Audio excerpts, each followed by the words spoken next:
Surprise দিলাম, surprise.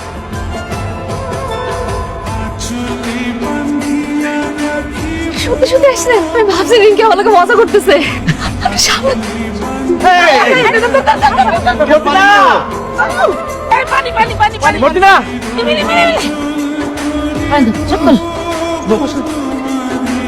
খাওয়া ঠিক মতো করো না নাকি মাথা ঘুরে পড়ে যাও? আম্মা তোমার আব্বা আইছে, সালাম দাও। আসসালামু আলাইকুম। মা এদিকে তাকাও। আব্বা কইবা না? ইমতে আমরা কত কথা কইছি না মা? ও মা, আব্বা গো প্রথম দেখছে তো ভয় পেয়েছে। ডাক চল।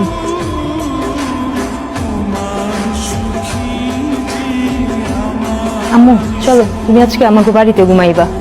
চলো, তোমার আব্বু অনেকদিন পর বিদেশ থেকে আইছে না, তোমার আম্মুর লগে দরকারি কথা কইব। থাক না, যাইতে যেতে চাইতেছে না, এনেই থাকুক, সমস্যা নেই। মা কইছে কলিরে নিয়ে যাইতে। তাছাড়া দুলাভাই 7 বছর পর বিদেশ থেকে আইছে, ও না হয় বুঝে না, বাচ্চা মা, আমরা কি বুঝি না?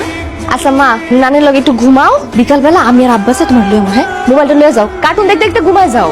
চলো বিকেলে আবার দিয়া যাবো। আপা আমরা গেলাম, থাকো তোমরা। পাঁচের ঘন্টার যা।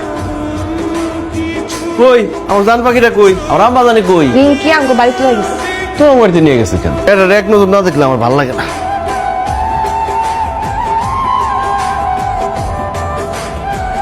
কেন গেছে বুঝেন না? তা বুঝি না, তুমি বুঝাই কও। যাতে আপনি আর আমি একান্তে কিছু সময় কাটাতে পারি, এই জন্য। দুপুরবেলা কি পারলাম শুরু করলাম? তাই তো পাগলামি করতে পারুম না, দিনও করতে পারুম না, তো পাগলামিটা করুন খ।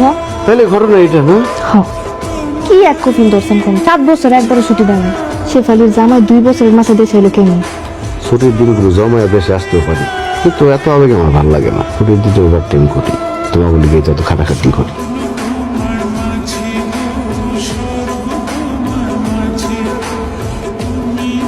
আপনারা ছাড়া এতদিন থাকতে আমার খুব কষ্ট হয়েছে।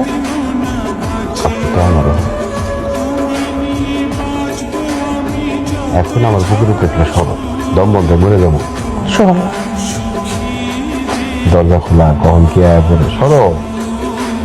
আপনি সরান। ওখানে না বলে লোহা পিটাপিটি করেন, আমার সরাতে পারবেন না। দেখি কত শক্তি। এই ঘটনা না?